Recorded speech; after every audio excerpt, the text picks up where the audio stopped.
বন্ধ ঘোষণা করা হয়েছে ঢাকা বিশ্ববিদ্যালয় ক্যাম্পাস, হল ছাড়ছেন বিশ্ববিদ্যালয়ের আবাসিক শিক্ষার্থীরা। দর্শক, এই মুহূর্তে যুগান্তর লাইভে আপনাদের সবাইকে যুক্ত করেছি। আমি মিনহাজুল ইসলাম রয়েছি ঢাকা বিশ্ববিদ্যালয়ের এলাকায়। আপনারা দেখছেন আজকে এই মুহূর্তে কিন্তু এই ভিসি চত্বরে যে বাস স্টপেজ রয়েছে সেখানে কিন্তু বিশ্ববিদ্যালয়ের বাসগুলো এসে দাঁড়িয়ে রয়েছে। সেখান থেকে এই বিশ্ববিদ্যালয়ের যারা আবাসিক শিক্ষার্থী রয়েছেন তারা হল ছেড়ে কিন্তু গ্রামের উদ্দেশ্যে রওনা হচ্ছেন।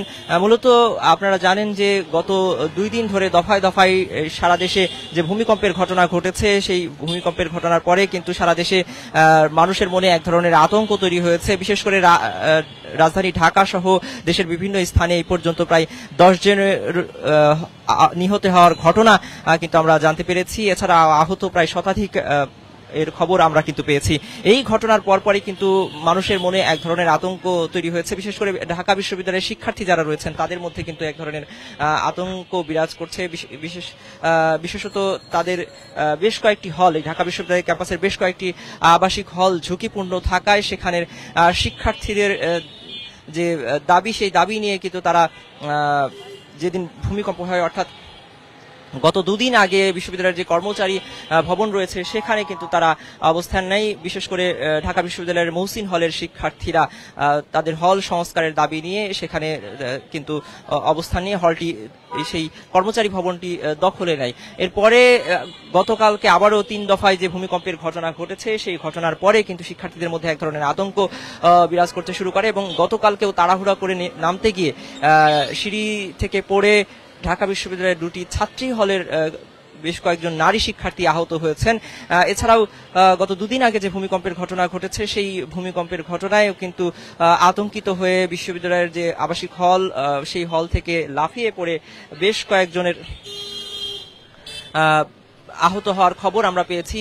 বিশেষ করে আতঙ্কিত হয়ে শিক্ষার্থীরা বিশ্ববিদ্যালয়ের যে আবাসিক হল ছিল সেই হল থেকে তারা কিন্তু লাফ দিয়েছিলেন এবং লাফ দিয়ে কিন্তু তাদের কয়েকজনের পায়ে পা মুচকে যায় এবং রাজধানী ঢাকায়, বিশেষ করে পুরান ঢাকার, আপনারা জানেন যে পুরান ঢাকার যে বংশাল এলাকা রয়েছে সেখানে কিন্তু 3 জনের নিহত হওয়ার খবর আমরা পেয়েছি। এই ভূমিকম্পের প্রভাবে ছাদের রেলিং খসে পড়ে মাংস কিনতে গিয়ে কিন্তু বাবা এবং ছেলে নিহত হওয়ার খবর আমরা পেয়েছি। সব মিলিয়ে সারা দেশে কিন্তু এই ভূমিকম্পের প্রভাবে বেশ অনেকগুলো ভবন ক্ষতিগ্রস্ত হয়েছে। মানুষের মধ্যে এক ধরনের আতঙ্ক তৈরি হয়েছে। সেই আতঙ্কের বা সেই ভূমিকম্পের প্রভাবও কিন্তু ঢাকা বিশ্ববিদ্যালয়ের শিক্ষার্থীদের মধ্যে পড়েছে। শুধু ঢাকা বিশ্ববিদ্যালয় নয়, রাজধানী জুড়ে যে শিক্ষা প্রতিষ্ঠানগুলো রয়েছে সেই শিক্ষা প্রতিষ্ঠানের অধিকাংশ শিক্ষার্থীদের মনে মানসিক এবং শারীরিকভাবে এই প্রভাবগুলো কিন্তু পড়েছে।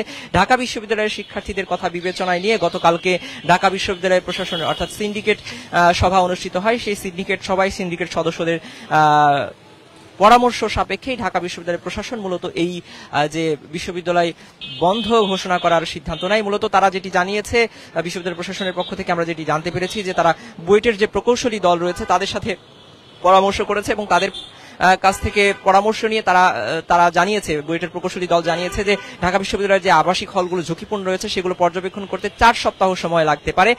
সেখানে বিশ্ববিদ্যালয় তাদেরকে 2 সপ্তাহ সময় বেঁধে দিয়েছে। এই 2 সপ্তাহ সময় এর মধ্যে তারা পর্যবেক্ষণ করে আসলে কি পদক্ষেপ নেওয়া যায় সে ব্যাপারে প্রয়োজনীয় সংস্কারের জন্য উদ্যোগ নেবেন, এরকমটা কিন্তু জানানো হয়েছে। এবং এই যে 2 সপ্তাহ সময় বেঁধে দেওয়া আছে, সেই 2 সপ্তাহ পর্যবেক্ষণের জন্য মূলত শিক্ষার্থীদের যে আবাসিক হলগুলো রয়েছে সেগুলো ছাড়তে বলা হয়েছে। এই যে বিশ্ববিদ্যালয় প্রশাসনের পক্ষ থেকে হল ছাড়তে বলার নির্দেশ দেওয়ার পরপরই কিন্তু শিক্ষার্থীদের মধ্যে এক ধরনের মিশ্র প্রতিক্রিয়া তৈরি হয়েছে। কেউ কেউ এটাকে স্বাগত জানিয়েছেন, বিশেষ করে অধিকাংশ শিক্ষার্থীরা এটিকে স্বাগত জানিয়েছেন। আবার অনেক শিক্ষার্থী বলছেন যে তাদেরকে আরেকটু সময় বাড়িয়ে দেওয়া উচিত ছিল, যেহেতু হুট করে একটি সিদ্ধান্ত জানানো হয়েছে, যে কারণে আসলে শিক্ষার্থীরা কোথায় যাবেন সেটি নিয়ে একটু দ্বিধাদ্বন্দ্বে পড়েছেন। অনেকেই বলেছেন যে তাদের টিউশনই রয়েছে, কেউ কেউ পার্ট টাইম জব করেন, সেই জবের জায়গাগুলোতে আসলে আগে থেকে ঘোষণা না দেওয়ার কারণে তারা কিছুটা বিড়ম্বনার শিকার হচ্ছেন। এবং আপনারা জানেন যে গতকাল রাতে কয়েকজন শিক্ষার্থী ঢাকা বিশ্ববিদ্যালয়ের যে ভিসি রয়েছেন তার বাসভবনের সামনে কিন্তু এসে অবস্থান নেয় এবং সারা রাত এখানে তারা অবস্থান নিয়ে তাদের 3 দফা যে দাবি সেই দাবি জানান। তারা 3 দফার দাবির মধ্যে অন্যতম যে দাবিটি রয়েছে, যে তাদের যে দাবি ছিল হল সংস্কারের, সেই হল সংস্কারের দাবির দৃশ্যমান পদক্ষেপ তারা দেখতে চান। সব মিলিয়ে এই মুহূর্তে ঢাকা বিশ্ববিদ্যালয়ের যে শিক্ষার্থীরা রয়েছেন তারা কিন্তু তাদের যে আবাসিক হলগুলো রয়েছে সেই আবাসিক হল ছেড়ে তারা তাদের কিন্তু নিজ নিজ যে গ্রামের বাড়ি রয়েছে বা নিজ নিজ গন্তব্যের উদ্দেশ্যে কিন্তু রওনা হচ্ছেন। আমরা সকাল থেকে দেখেছি যে বিশ্ববিদ্যালয়ের শিক্ষার্থীরা তাদের যে ব্যাগপত্র গুছিয়ে, যেহেতু লম্বা ছুটি প্রায় 15 দিনের যে ছুটি, সেই ছুটির কারণেই মূলত তারা তাদের ব্যাগপত্র গুছিয়ে কিন্তু বাড়ির পথে রওনা দিয়েছেন। ইতিমধ্যে ডাকসুর পক্ষ থেকে আমরা দেখেছি যে ঘোষণা দেওয়া হয়েছে যে বিশ্ববিদ্যালয়ের শিক্ষার্থীদের জন্য প্রয়োজন হলে তারা পরিবহন সার্ভিসের ব্যবস্থা করবেন। ইতিমধ্যে বিশ্ববিদ্যালয় প্রশাসনের পক্ষ থেকেও কিন্তু পরিবহন সার্ভিসের ব্যবস্থা করা হয়েছে এবং 5টা পর্যন্ত, 5টা থেকে এই আবাসিক হলগুলো খালি করার নির্দেশনা দেওয়া হয়েছে বিশ্ববিদ্যালয় প্রশাসনের পক্ষ থেকে। একই সাথে বিশ্ববিদ্যালয় প্রশাসনের পক্ষ থেকে জানানো হয়েছে যে এই সময়ের মধ্যে বিশ্ববিদ্যালয়ে সব ধরনের ক্লাস এবং পরীক্ষা বন্ধ থাকলেও বিশ্ববিদ্যালয়ের যে অফিসিয়াল কার্যক্রম সেটি চলমান থাকবে, অফিস খোলা থাকবে, এরকমটা কিন্তু জানানো হয়েছে। তারা যেমনটি বলছে যে বিশ্ববিদ্যালয়ের শিক্ষার্থীদের নিরাপত্তার কথা, তাদের শারীরিক এবং মানসিক স্বাস্থ্যের কথা বিবেচনায় নিয়েই মূলত এই সিদ্ধান্ত নিয়েছে বিশ্ববিদ্যালয় প্রশাসন, যেন তারা স্বাভাবিকভাবে তাদের যে কার্যক্রম, একাডেমিক কার্যক্রম সেটি পরিচালনা করতে পারে। যেহেতু এই যে ভূমিকম্পের ঘটনার পর থেকে শিক্ষার্থীদের মধ্যে এক ধরনের আতঙ্ক তৈরি হয়েছে, তাদের মানসিক স্বাস্থ্যের উপর একটা প্রেশার তৈরি হয়েছে, অনেকেই রাতের বেলা ঘুমানোর সময় বারবার আতঙ্কিত হয়ে উঠছেন বলেও কিন্তু আমরা দেখেছি যে সামাজিক যোগাযোগ মাধ্যমে কিন্তু ঢাকা বিশ্ববিদ্যালয়ের যে শিক্ষার্থীরা তারা কিন্তু তাদের আতঙ্কের কথা জানিয়েছে, তাদের দুশ্চিন্তার কথা জানিয়েছে। অনেকেই প্যানিকড হয়েছেন, কারণ এই যে ভূমিকম্পের প্রভাবে আসলে দেশজুড়ে সাধারণ মানুষের সাথেও আমরা কথা বলেছি, বিশেষ করে রাজধানীর বাসিন্দা যারা রয়েছেন তারা এই গত 2 দিনের যে ভূমিকম্প দফায় দফায় সেটি নিয়ে বেশ আতঙ্কিত রয়েছেন। আবহাওয়া অধিদপ্তরের পক্ষ থেকেও কিন্তু এই বিষয়গুলো নিয়ে কনসার্ন জানানো হয়েছে এবং এই যে ভূমিকম্পর ঘটনা ঘটেছে এরপরে বিশেষজ্ঞরা বলছেন যে এরপরে কিন্তু হালকা যে ঝাঁকুনির ঘটনা, অর্থাৎ এই ধরনের ঝাঁকুনি কিন্তু দফায় দফায় হতে পারে, এরকম আশঙ্কা কিন্তু রয়েছে। সেই জায়গা থেকে মূলত শিক্ষার্থীরা বিশ্ববিদ্যালয় প্রশাসনের যে উদ্যোগ সেই উদ্যোগকে স্বাগত জানিয়েছেন এবং বিশ্ববিদ্যালয়ের শিক্ষার্থীরা কিন্তু সকাল থেকেই আজকে হল ছাড়তে শুরু করেছেন। আমরা প্রত্যেককে দেখেছি যে তারা তাদের যে ব্যাগ লাগেজ সেগুলো গুছিয়ে কিন্তু বাসার দিকে রওনা হচ্ছেন। আমরা একটু শিক্ষার্থীদের সাথে কথা বলার চেষ্টা করব, আসলে তাদের কাছ থেকে জানার চেষ্টা করব যে আসলে তারা কি ভাবছে। এই যে বিশ্ববিদ্যালয় প্রশাসনের যে উদ্যোগ নিয়েছে, তারা অনেকেই বাড়ি চলে যাচ্ছে, তাদের কাছ থেকে একটু জানার চেষ্টা করব।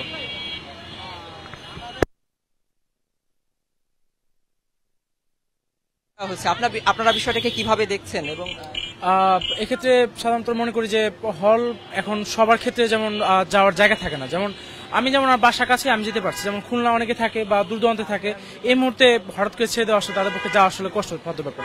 আর মাস শেষ অনেকে টিউশন করায়, এই থাকে ওই থাকে, যার কারণে অনেকে যেতে পারবে না। তবে আমাদের ক্ষেত্রে খারাপ না। তবে এক্সাম ছিল আমাদের, এক্সাম হঠাৎ করে বন্ধ করে দিচ্ছে, এখানে একটা টিউশন ব্রেক পড়ে যায় একটা, এটাই বাস।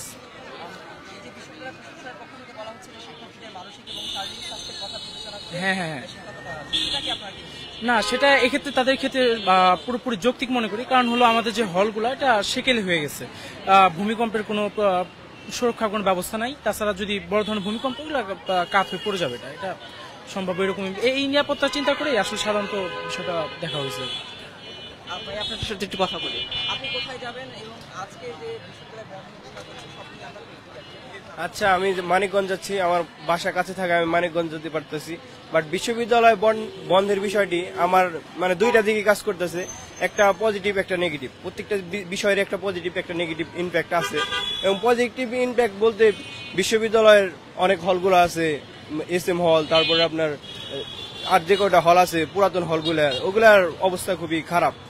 সেই অনুযায়ী বন্ধটা দেওয়া ঠিক আছে, যৌক্তিক মনে করি। কিন্তু 15 দিনে কি আগে যুক্তিযুক্তভাবে আমাদের আবার রিবিল্ড করতে পারবে নাকি, ওই সব সংস্কার করতে পারবে নাকি, তা নিয়ে একটা টেনশন আমাদের রয়ে গেছে। 15 দিন ছুটি থেকে আদৌ সম্ভব, এটা একটা আমাদের প্রশ্ন। আর আমাদের আর কি বলার নাই এইসব বিষয়ে। আমরা যেটুকু জানতে পেরেছি যে প্রকৌশলীদের সাথে কথা বলে বিশ্ববিদ্যালয় প্রশাসন যেটি জানতে পেরেছে, তাদের কাছ থেকে 4 সপ্তাহ সময় চাওয়া হয়েছিল। বিশ্ববিদ্যালয় প্রশাসন সেখানে দ্রুততার সাথে কাজ করার জন্য 2 সপ্তাহের সময় দিয়েছে। বিষয়টিকে আপনারা কি? না, যদি বিশ্ববিদ্যালয়ের প্রশাসন এটা বিবেচনা হয়তো বা করেছে এবং কাজটি যেহেতু দিয়েছে, সেহেতু চিন্তা ভাবনা করে দিয়েছে, আমি মনে করি ভালোই করেছে এক অর্থে। কিন্তু আমাদের ওই অর্থটাও বিচার করতে হবে যে আজকে মাসের 23 তারিখ, অনেক ভাইরা আছে, আমাদের সিনিয়ররা আছে, তাদের আবার আমাদের তারা টিউশন করাচ্ছে অনেক কিছুই, আবার ঢাকা কেন্দ্রিক তাদের জীবনযাপন, হলেই তারা থাকতে অভ্যস্ত, বাড়িও বেশি যায় না, এতদিন লং গ্যাপ তারা কি করবে। তারপরে অনেক আমাদের বিশ্ববিদ্যালয় যেহেতু বিসিএস এর কারখানা বলা হয়, বিসিএস কেন্দ্রিক অনেক শিক্ষার্থী আছে এবং তাদের কথাও তো আমাদের চিন্তা করা উচিত আদৌ। এবং 4 সপ্তাহের মধ্যে যদি পারে এটা যদি আমাদের জন্য ভালো, কিন্তু আমাদের দেখাতে হবে যে 4 সপ্তাহ আমরা এই কাজটা করে আমরা সফলতা অর্জন, মানে এই যে সংস্কারটা আমরা করতে পেরেছি, তাহলে আমাদের এই ছুটিটা ব্যর্থতা আমরা হিসাবে স্বীকার করব। দর্শক, আমরা কথা বলছিলাম আরো একজন শিক্ষার্থীর সাথে। একটু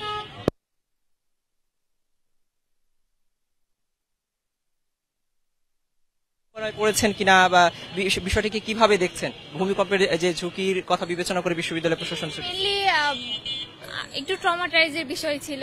আর হচ্ছে আমাদের রোকে হলে, এটা তো অনেক পুরনো বিল্ডিং, রোকে হলে 3-4টা বিল্ডিংই, তো এটা হচ্ছে মূলত আমাদের হল থেকে বেরোইতে বলছে। এই ইঞ্জিনিয়ার এসে নাকি এগুলা দেখবে যে ক্ষয়ক্ষতি হওয়ার সম্ভাবনা আছে। আর ফার্স্টে শুক্রবার যে ভূমিকম্পটা হইলো, ওটার পরে আমাদের 2টা বিল্ডিং এ মানে অনেক ভালোই আর কি ফাটল হয়েছে।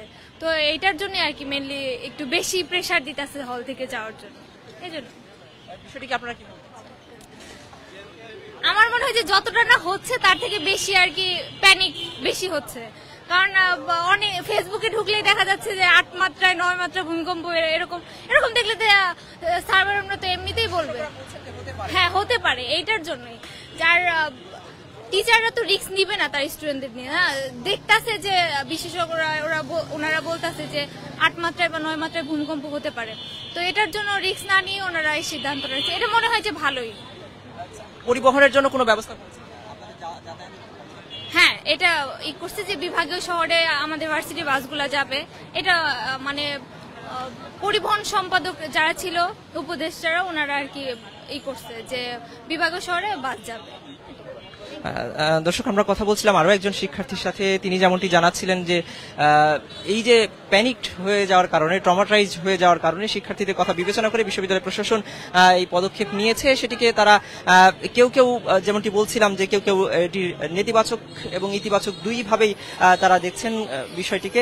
কারণ অনেকেই বলছেন যে তাদের যে যাতায়াতের কথা চিন্তা করে সময়টি আরেকটু বা এই এত দ্রুত ঘোষণা না দিয়ে আরেকটু সময় দেওয়ার দরকার ছিল, এরকমটা তারা কিন্তু বলছেন।